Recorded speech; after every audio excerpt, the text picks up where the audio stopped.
hyping up hotspots.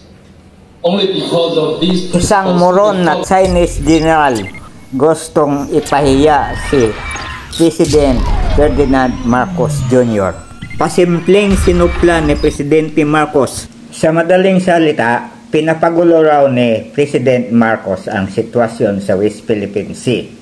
Nag-iimbita raw ng mga iba't ibang bansa tulad ng US, Japan, Australia at marami pang iba para uminit ang sitwasyon na maging sanhi ng kaguluhan o gira. Naman ang sagot ni President Marcos.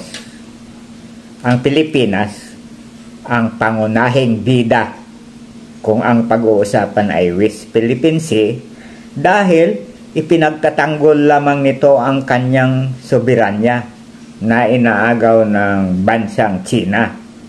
Pero sa kabuuan, ang South China Sea at West Philippine Sea ay shortcut sa paglalayag lahat ng barko sa buong mundo na dumadaan sa riyon ng Indo-Pacific. Kaya, dapat magtulong-tulong ang lahat ng bansa laban sa paghari-harian at gustong kontrolin ng China ang karagatang ito.